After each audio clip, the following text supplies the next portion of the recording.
탈모 때문에 고민이 많으신 분들은 아무래도 탈모 약을 드시거나 아니면 또 흑채나 가발 사용하시다가 이거 도저히 안 되겠다 싶을 정도가 되면은 결국 모발 이식을 고려하실 텐데요. 그런데 이제 모발 이식에 대해서 막상 찾아보니까 절개 방식도 있고 비절개 방식도 있고, 또 절개는 하면 안 되고 비절개가 더 좋다더라, 비절개가 요새 대세더라, 이런 말도 들리고, 아니면 뭐 비절개는 또 뭐 생착률이 떨어질 수 있다, 절개가 오히려 좋다, 이런 혼란스러운 정보들 때문에 오히려 더 결정하기 어려우실 텐데요. 그래서 오늘은 모발 이식을 처음 고민하시는 분들을 위해서 나한테 절개가 맞을까 아니면 비절개가 맞을까 라는 아주 기초적인 질문에 대해서 장단점과 비교 분석까지 속 시원하게 이야기해 드리겠습니다.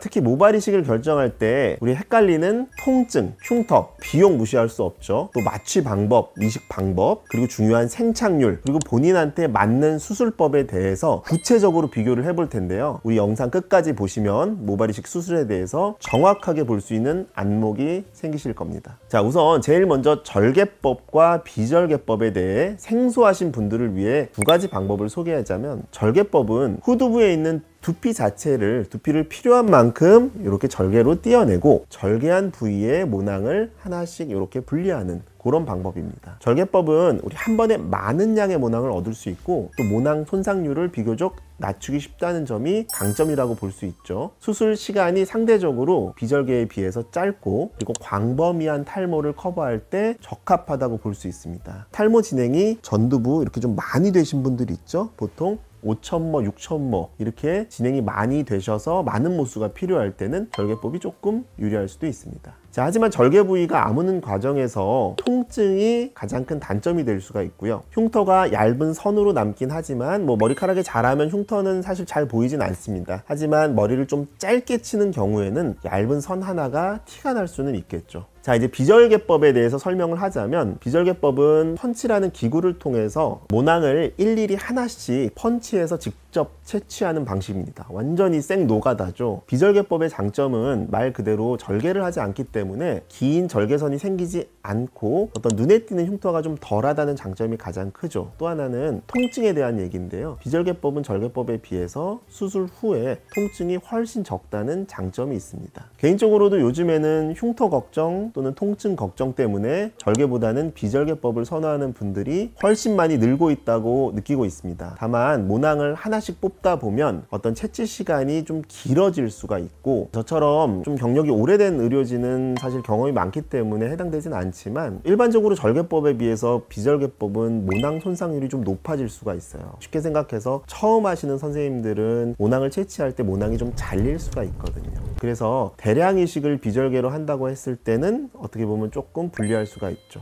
자, 그럼 이제는 절개법과 비절개법에 대해서 이제 여러 가지 측면에 대해서 하나하나 자세하게 비교를 한번 해드리겠습니다. 자, 첫 번째 비교 포인트는 바로 통증입니다. 절개법은 두피를 절개하고 봉합을 하기 때문에 수술 직후와 회복 과정에서 보통 3일 정도의 회복 기간이 필요하고, 통증이 상대적으로 조금 더 있을 수 있어요. 반면에 비절개법은 절개하고 봉합하는 과정이 없어서 사실 수술 다음날 아니면 수술 저녁부터 크게 아프지 않기 때문에 다음날부터 바로 일상생활이 가능합니다. 절개에 비해서는 통증이 상대적으로 덜하다고 말할 수가 있죠. 물론 개인차가 있고 마취 후 관리는 비슷하게 필요하지만, 통증에 민감하시고 걱정이 되시는 분들은 비절개법이 훨씬 선호되고 훨씬 좋은 방법이라고 생각을 합니다. 자, 두 번째 비교 포인트는 흉터입니다. 절개법은 후두부에 얇은 절개한 모양의 선 모양의 흉터가 남고, 해병대 머리처럼 굉장히 짧은 머리를 즐겨 하시거나 흉터가 한 줄로 길게 노출되는 게 신경 쓰이는 분들은 좀 부담이 되실 수가 있어요.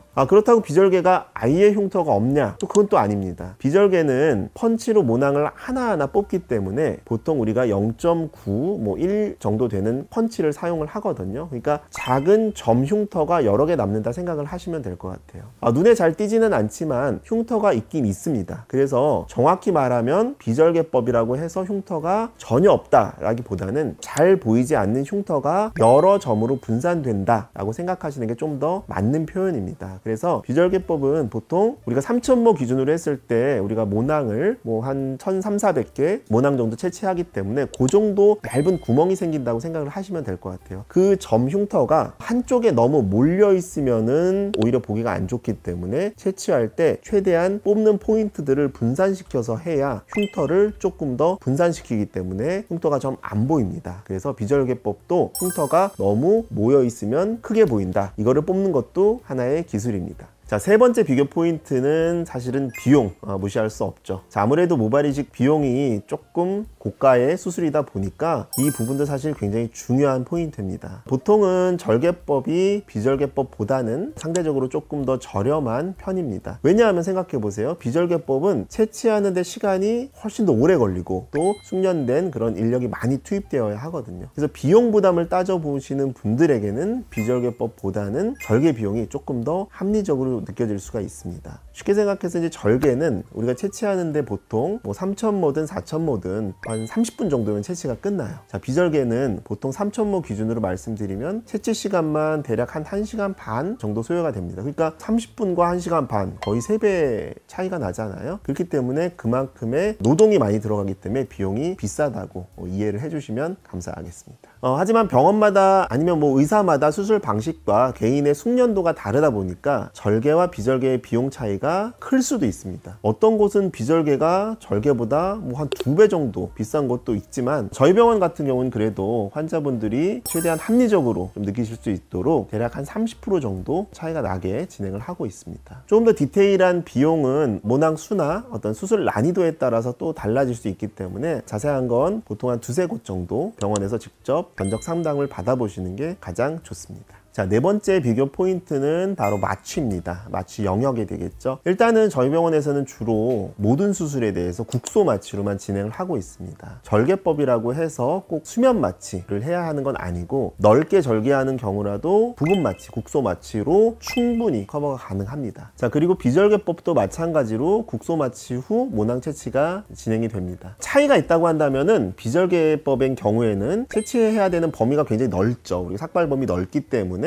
마취가 전체적으로 들어가요. 그래서 실제로 비절개법은 마취약이 훨씬 더 많이 들어갑니다. 절개로 하는 경우에는 절개하는 그 부위에만 마취가 들어가기 때문에 마취 양이나 어떤 범위 이런 거에 있어서는 절개법이 조금 더 적다고 생각을 하시면 되겠습니다. 자, 다섯 번째 포인트는 이식 방법입니다. 절개로 이식할 경우에는 머리카락이 대략 한 3cm 정도 길이, 이 상태에서 이식이 들어가거든요. 그래서 이제 여성분들이나 남성분들의 경우에도 조금 더 이제 디테일한 헤어라인 이식이 가능합니다. 모발 이식이 모발이 아무래도 이제 한 3cm 정도 머리카락이 긴 상태에서는 모발의 어떤 두께라든가 곱슬기 같은 거, 그 다음에 이제 모발의 컬, 방향이나 이런 거 맞추기가 조금 더 비절개법에 비해서는 디테일하게 들어갑니다. 쉽게 생각해서 비절개는 보통 이제 삭발을 한 다음에 이제 채취를 하는 경우가 많다 보니까 사실 길이가 한 뭐 2-3mm로 짧죠. 요 3mm 대 3cm 눈으로 봤을 때 물론 저희가 굉장히 고배율 확대경을 끼고 이식을 하기 때문에 비절개법도 방향이나 각도 아니면 굵기 맞추는데 다 가능하지만 아무래도 절개가 조금 더 그런 디테일한 부분은 유리하다라고 생각을 하시면 될 것 같습니다. 그래서 이제 예를 들어서 여성분 같은 경우에는 구렛나루 쪽 이식 많이 하시거든요. 생각해 보시면은 구렛나루 쪽 짧은 머리가 들어가는 것보다는 아무래도 긴 머리가 이렇게 아래쪽 방향으로 또 각도도 좀 더 붙게 컬도 아래쪽으로 향하는 이런 식으로 이식을 하는 게 훨씬 더 자연스럽기 때문에 이 측면이나 구렛나루 쪽에서는 아무래도 절개 방법이 조금은 더 디테일하고 유리할 수도 있다고 생각이 듭니다. 자,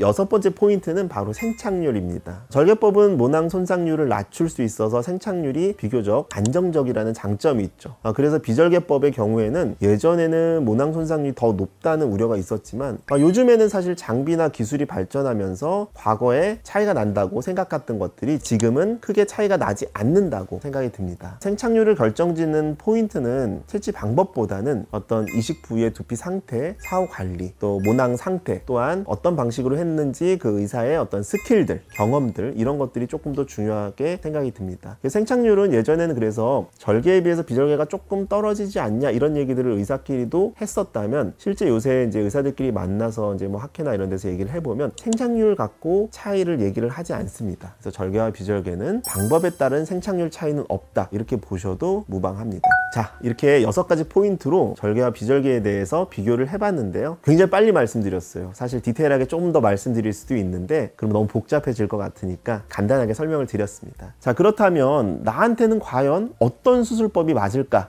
이에 대한 답변은 일단 본인의 두피 상태와 어떤 선호도, 그리고 탈모 범위, 예산, 그리고 가장 중요하게 이제 의사와의 상담 결과, 이런 것들에 따라 달라진다, 이렇게 보시면 될 것 같습니다. 사실 제일 중요한 거는 뭐 후두부 모발 상태예요. 후두부 모발 상태가 건강하냐, 아니면 후두부가 뭐 약하냐, 밀도가 어느 정도 있냐, 아니면 후두부의 두피의 탄력도가 어느 정도냐, 또한 내가 대량 이식이 필요한지, 아니면 정말 디테일한 이식이 필요한지, 이런 것들에 따라서 절개냐 비절개, 이런 것들 선택지가 여러 가지가 있을 수가 있습니다. 그렇기 때문에 어떤 한 가지 방법을 고집하는 것보다는 둘 중에서 조금 더 적합한 거 충분히 설명을 듣고 선택을 하시기 바랍니다. 그래서 뭐 내가 아무리 예를 들어 뭐 비절개만 고집하고 비절개 하고 싶어도 후두부 상태가 비절개가 조금 불리한 경우도 있고, 그래서 비절개가 안 되는 경우도 있어요. 또 하나는 내가 아무리 절개를 하고 싶어도 두피 탄력도나 아니면 후두부 상태가 안 좋아서 절개를 못 하는 경우도 있습니다. 그렇기 때문에 반드시 후두부 상태를 의사랑 정확히 상의를 해서 본인한테 맞는 방법을 고르셔야 합니다. 그리고 이제 비절개법은 무조건 삭발해야 되는 거 아니야, 이런 고민도 있을 수 있는데요. 비절개법이라고 해서 무조건 삭발을 해야 된다? 꼭 그렇진 않습니다. 요즘에는 삭발 없이 진행되는 무삭발, 이걸로 진행하기도 하고요. 또 부분 삭발만 해서 남자 같은 경우에는 뒷머리가 충분히 길지 않기 때문에 삭발하고 나서 뒤에가 좀 보일 수가 있잖아요. 그거를 커버할 수 있는 여러 가지 뭐 붙임머리라든가 뭐 부분 가발, 이런 걸로도 충분히 가려지기 때문에 삭발에 대한 부담은 크게 안 느끼셔도 됩니다. 예전에는 우리가 비절개 방식을 할 때 앞에 이식 범위까지 이제 전체 삭발로 진행을 하는 경우도 있었지만, 사실 그렇게 하고 나서 다음날 일상생활 하긴 조금 불편하시기 때문에 저는 전체 삭발을 하지 않습니다. 요새는 그래서 뒤쪽 부분 삭발만으로도 충분히 커버될 수 있고 다음날부터 일상생활 충분히 가능하니까 비절개 삭발에 대해서는 너무 걱정을 안 하셔도 괜찮습니다. 요즘에는 사실은 이제 남자분 같은 경우에는 비절개 방식을 훨씬 선호하시고, 제 생각에도 비절개 방식이 훨씬 좋은 선택이라고 생각을 합니다. 다만 비절개 방식만을 고집할 수는 없는 경우가 굉장히 많습니다. 그렇기 때문에 꼭 비절개 전문 병원이다, 그래서 비절개만 해야 된다, 이거는 조금 잘못된 것 같고, 분명히 절개와 비절개의 장단점이 있으니까 저는 뭐 절개 비절개 다 둘 다 잘 할 수 있으니까 둘 중에서 반드시 본인한테 맞는 것을 선택하시기 바랍니다. 충분한 설명을 듣고 나서 선택을 하시라고 항상 권해드리고 있습니다. 자, 오늘은 절개법과 비절개법의 어떤 장단점, 그리고 선택 시 고려해야 할 여러 가지 기준에 대해서 좀 상세하게 다뤄봤는데요. 어디까지나 기본적인 정보일 뿐 결국은 직접 상담해 보신 게 가장 정확할 수 있습니다. 모발 이식이라고 하면 단순히 머리카락을 옮긴다 라고 생각하기 쉬운데, 막상 수술을 하고 나서 머리카락이 자라기 시작하면 자신감, 삶의 질 향상에도 굉장히 큰 도움이 된다는 것을 아실 수 있습니다. 제가 압구정 이 자리에서만 지금 11년째 모발 이식 수술을 하면서 정말 많은 분들의 자신감과 삶의 질을 향상시켜 드렸는데요. 만약 여러분도 지금 탈모 때문에 고민이시고 또 스트레스를 받고 계신다면 편하게 오세요. 편하게 오셔서 차 한잔 한다 생각하시고 상담 한번 받아보시기 바랍니다. 제가 아주 솔직하게 현재 탈모 상태에 대해서 진단을 해드리겠습니다. 모발 이식은 빨리 할수록 또 비용이 적게 드는 수술이고, 나중에 머리카락이 많이 빠져서 하게 되면 또 그만큼 머리카락이 많이 필요하기 때문에 비용이 더 크게 들어갈 뿐 아니라 또 머리카락이 부족해서 수술이 불가능한 경우가 있을 수가 있죠. 그러니 요즘 100세 시대인데 소중한 여러분의 머리카락 잘 지키시길 바라겠고요. 또 추가적으로 궁금하신 점 있으면 댓글로 남겨주시면 감사하겠습니다. 수술에 대해서 부담 갖지 마시고요. 또 제가 억지로 된 수술을 절대 권하지 않습니다. 꼭 필요한 분들만 꼭 필요한 모수로 가장 효율적으로 이식하는 것을 원칙으로 하기 때문에 수술이 필요 없는 분들을 억지로 수술하지는 않습니다. 그러니까 절대 걱정하지 마시고 제가 가장 효율적으로 심어드리겠습니다. 한번 오세요. 지금까지 모발 이식 11년차 홍 원장이었습니다. 감사합니다. 안녕.